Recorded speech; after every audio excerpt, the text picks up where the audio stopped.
Bien, sea el 22 de octubre o el 19 de noviembre, que es la fecha que el Consejo Nacional Electoral, con un cronograma que ha presentado como propuesta a la Comisión Nacional de Primarias, hay dos riesgos, por supuesto. Nuestro invitado dice que hubiese sido preferible correr el costo político que significaba ir a la elección con el CNE, entendiendo además los beneficios que esto implica, la amplitud, la certeza respecto a los centros de votación, que hoy candidatos presidenciales dicen que no saben dónde van a votar a 18 días del proceso. Pero eso nos deja también un tema que tiene que ver con el costo de escoger a un inhabilitado, que misteriosamente el CNE dijo, bueno, pueden participar los inhabilitados porque es un proceso de un sector político, ya 2024 es un escenario distinto, pero ese costo es simplemente tal vez correr la arruga, porque al final escoger hoy a un inhabilitado no garantiza que en 2024 se pueda inscribir. Eso está claro y ha estado claro, Carlos, desde el primer día. Lo que tú no puedes es renunciar de entrada al legítimo reclamo de que tu derecho político sea restituido. Es decir, no solamente el sufragio activo de poder ser escogido, sino el sufragio pasivo de quienes te escogen, que lo tienen pues para votar efectivamente por ti como candidato. De tal manera que la primaria es un mecanismo también, o quien resulte electo en la primaria gozará de una legitimidad en caso de ser inhabilitado para formular con más fuerza la exigencia de que sus derechos políticos sean restituidos como corresponde y que la elección presidencial pueda ser lo más amplia posible, de conformidad con lo que pide, exige la sociedad venezolana, pero también lo está exigiendo la comunidad internacional, incluso los propios aliados naturales de Maduro en América Latina, Colombia, Chile, Argentina, Lula inclusive, que por debajo está trabajando fuertemente para que se produzca una elección libre, amplia, donde todos los sectores puedan efectivamente sentirse representados con las garantías que allí se puedan producir, de tal manera que es una exigencia de la sociedad venezolana, y el hecho de que los inhabilitados puedan participar no tienen por qué suicidarse políticamente de entrada, que participen en la elección primaria y si resulta electo, bueno, durante el tiempo que haya de ahí a la inscripción como candidato formalmente ante el Consejo Electoral, puedan efectivamente exigir que sus derechos políticos sean restituidos. Si llegado el momento de la inscripción, desafortunadamente esto no ha pasado, entonces hay que buscar una vía que tiene que irse definiendo para que el consenso, no solo de los partidos políticos que conforman la plataforma unitaria, sino que sea un consenso lo más amplio posible, incorporando a la fuerza viva del país, pueda producir una candidatura pues que sea competitiva efectivamente, y ahí hay una serie de variables que tienen que discutirse. Ahora, lo que sí no puede, lo que no se puede pretender es entonces los que estén inhabilitados no participen en la primera, no, que participen, que compitan y que finalmente pues puedan exigir la restitución de sus derechos con mayor legitimidad. Pero esa exigencia ya cae en el terreno de la negociación y del diálogo. Claro. Y allí también en negociación y diálogo entra la disposición y las capacidades. Hoy que esta oposición está en capacidad de sentarse a dialogar porque pareciera que el gobierno hoy no tiene ningún interés en dialogar con la oposición. El gobierno se entiende directo con Estados Unidos, por ejemplo. Bueno, pero nosotros partimos del punto de que Estados Unidos está buscando que efectivamente cualquier acuerdo, naturalmente con mayor precisión desde el punto de vista energético y desde el punto de vista de los intereses que Estados Unidos tiene, pues incorpore a cambio algunos temas de naturaleza político e institucional. Entre otras cosas porque Estados Unidos también se aproxima a un proceso electoral donde tiene que hablarle a su público, donde tiene que hablarle, pues los partidos políticos en los Estados Unidos también tienen que justificar de alguna forma frente a sus electores el porqué de algunas decisiones. Como tú básicamente embargas a un país y luego levantas las sanciones a cambio de nada. Eso es algo que difícilmente es explicable en un proceso electoral en los Estados Unidos. Por una parte eso, y por la otra estamos convencidos por conversaciones que sostenemos por diversas vías, y eso ya inclusive ha salido en los medios de comunicación, que el acuerdo por el que tenemos semanas esperando efectivamente va a incorporar algunos temas que favorezcan el asunto electoral. Quisiéramos que fuera más amplio. Bueno, que la elección, por ejemplo, responda a un acuerdo político entre ambos, entre los dos grandes sectores del país, el gobierno y la oposición. Y por la otra, yo no estoy tan convencido, Carlos, de que la oposición, de que el gobierno no tenga nada que hablar con la oposición. El gobierno sabe que la oposición está en una situación pues de erosión y de implosión casi que total, pero también sabe cuáles son los números que ellos tienen de aprobación en la sociedad venezolana, que pues, pero esta no es están en el momento más bajo. Pero esta no es la oposición que tenía el respaldo de 50 países, no es la oposición que podía sentarse a negociar con fuerza ante el gobierno. Bueno, pero es que la oposición, cuando ha podido sentarse con fuerza, no ha sido necesariamente por la fuerza interna, sino más bien por la comunidad internacional, que en un momento determinado arropó a la oposición en una situación inesperada para todos, incluyendo a la propia oposición, por cierto. Entonces, creo que el gobierno está consciente de la gravedad de la crisis venezolana, de la situación en la que se encuentra en cuanto a sus índices de aprobación o de desaprobación, que son enormes. Y si bien sabe que la oposición tiene capacidad limitada, la ha tenido y lo ha demostrado por muchos años, para recoger nuevamente o para capitalizar el descontento del país, pues sabe que el interlocutor válido para poder llegar a acuerdos es esa oposición que está allí. De tal manera que creo que se aproximan eventos interesantes desde el punto de vista de la negociación. Ojalá que no sigamos perdiendo tiempo, porque en la medida en que se pierda tiempo, todo resulta más costoso y más difícil. Pero bueno, es la estrategia del gobierno, Carlos, llevar todo hasta el final para tomar una decisión in extremis y entonces ofrecer cualquier cosa a cambio de lo que ellos realmente aspiran. Es una decisión, es la conducta dilatoria que han tenido durante años. Bien, nos toca revisar la participación de la audiencia. Estamos conversando con Julio Cellini, consultor político. Recuerda nuestro WhatsApp, el 0412-700-7606. Comenzamos con Víctor Crespo, que nos escribe desde Barquisimeto, en el estado Lara. Somos un grupo que estamos al día debatiendo los programas. Carlos, hoy creemos que 480 minutos a un minuto ideal para 3.000 centros de votación, 480, imagino, votantes a un minuto ideal por persona en 3.000 centros de votación, apenas darían 1.224.000 votos. Eso no sería representativo. Eso es un número bien interesante de analizar. ¿Cuántas personas realmente hoy pueden participar en la primaria, entendiendo las dimensiones del proceso? Bueno, con exactitud es difícil medirlo, pero claro, está claro que la capacidad es muy limitada con el esquema que está planteado con la primaria autogestionada.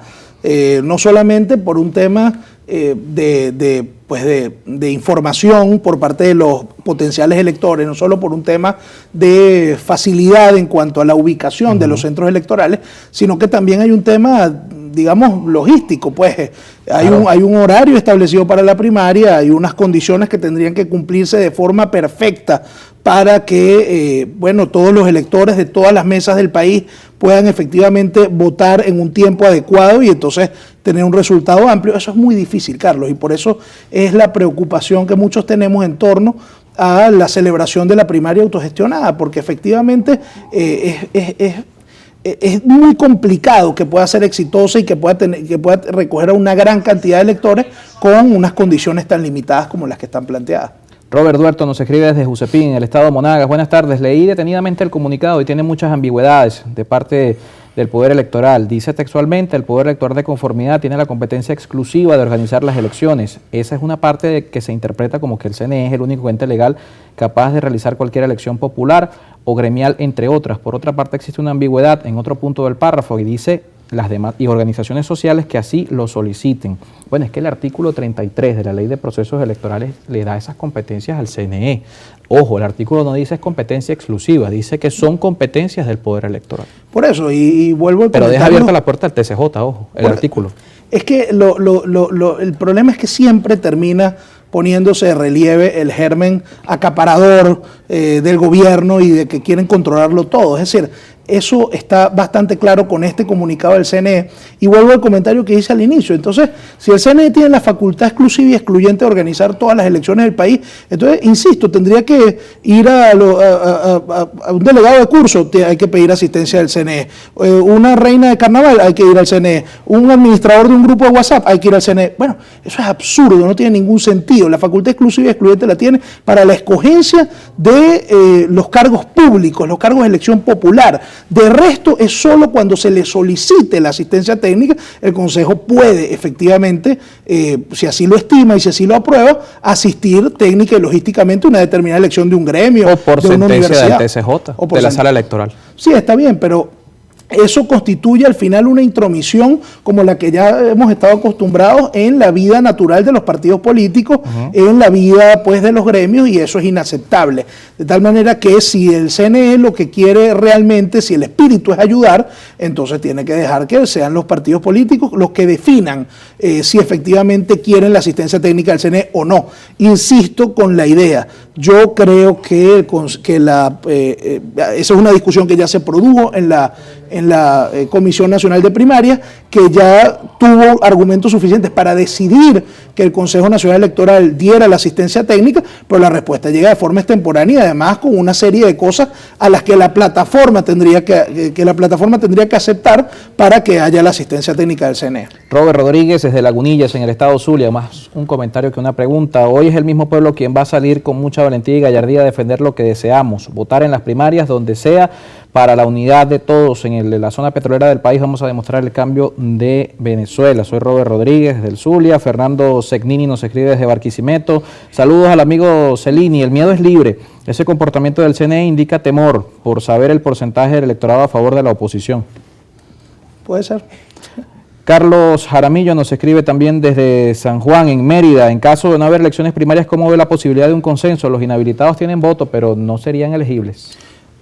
En este mismo espacio, Carlos, he planteado ya que no veo posibilidad alguna de llegar a un consenso porque la oposición está en una situación de erosión y de implosión sin precedentes. Y llegar a un consenso en ese círculo pues es realmente difícil. Ahora, si las condiciones desafortunadamente nos llevaran a tener que buscar una candidatura por consenso, pues habrá que llegar a ese punto. Pero si no hay una urgencia que nos lleve a tal punto, no habría que pensar en un consenso. La primaria es un mecanismo que existe precisamente para, cuando no existe el consenso, se imponga una determinada mayoría por elección popular. Y eso lo corresponde. Además, el país tiene derecho a escoger el liderazgo que lo representa en la elección presidencial. Es decir, si algo ha alejado a la ciudadanía de la política es la imposibilidad de participar en la decisión que toman los partidos políticos que en los últimos años han buscado imponerle a la ciudadanía las candidaturas. Y eso es algo que la oposición ha debido reflexionar y... Es decir, no solamente por un tema fáctico, que es que no tienen posibilidad de llegar a un consenso en este momento, sino por un tema inclusive de que la gente pueda participar. Estos dos argumentos son los que sostienen la primaria. Lo que pasa es que evidentemente la primaria tiene en este momento una serie de dificultades y riesgos que pueden derivar en que la oposición, si saca ahí un mal resultado, eso acompañe la suerte de la oposición de aquí a la elección presidencial. Francisco Izarra, desde Barquisimeto, en el estado Lara. Buenas tardes. El invitado ha dado en el clavo. El CNE no va a aceptar a los candidatos que ellos mismos están inhabilitando. También por acá Víctor Rodríguez nos escribe desde San Mateo, en el estado de Aragua. Estoy de acuerdo con el entrevistado, pero tenemos que estar claros que los inhabilitados han violado la ley. Bueno, mira, ni probablemente la persona que escribe ni yo somos jueces, de tal manera que si viviéramos en un país con independencia judicial y donde se garantizara el debido proceso, entonces pudiéramos determinar efectivamente la violación de la ley por parte de determinadas personas. Julio Atigas, desde Montalbán, en el estado de Carabobo. Buenas tardes. Pareciera que la primaria de ese sector de la oposición cada día avanza a modo de rompecabezas, donde cada pieza anda por su lado. Se están dejando confundir hasta convertir el proceso en una especie de suerte y además controlado por un grupo que tiene más de 20 años perdiendo elecciones frente al gobierno. Bueno, efectivamente sabemos cuál es la situación en la que se encuentra la oposición por responsabilidad suficiente de ellos, claro está, pero también porque en este país se han cerrado las vías institucionales para que la oposición pueda tener un desenvolvimiento regular, para que haya convivencia normal, que es normal en cualquier país del mundo, diálogo entre los partidos políticos. Aquí se han dinamitado los canales de comunicación entre unos y otros y eso es parte de lo que está haciendo tanto daño. ¿Y por qué nos hemos tardado tanto en lograr un acuerdo político? Bueno, entre otras cosas porque no hay confianza entre los actores políticos que confluyen en la mesa de negociación y que ese es el primer paso para poder retomar lo que es normal en cualquier país del mundo, que es la interlocución entre un gobierno y una oposición y los distintos sectores y fuerzas vivas del país. Que hoy eso se ha satanizado un poco, lo que llaman cohabitar. Sí, es un término que se ha satanizado. Yo creo que la cohabitación es lo más normal del mundo. Por supuesto, en la medida en que tú también tengas límites frente a algunas cosas que son inaceptables, pues que que las hemos visto en este país en las últimas 2 décadas. Pero el punto es que desde el gobierno quien habla con la oposición es un entregado, es un traidor, y el que desde la oposición habla con el gobierno entonces es señalado de coartador, de colaboracionista, bueno, y cuánta cosa. Y eso, mira, es un grave error. Nosotros tenemos que entender cuál es la situación en la que estamos, a quienes tenemos en el gobierno, y entender que eso es una realidad. Desconocerlos y solamente señalarlos lo que nos va a llevar y lo que nos va a conducir es desafortunadamente a seguir en la misma situación de inflexión en la cual no es posible lograr nada, ¿no? Julio, gracias por acompañarnos esta tarde. Siempre un gusto tenerte acá en estudio. Julio Cellini, consultor político, hoy con nosotros en Contexto. Hacemos una pausa y cambiamos de tema al regreso. Estará con nosotros Richelle Briceño en estudio.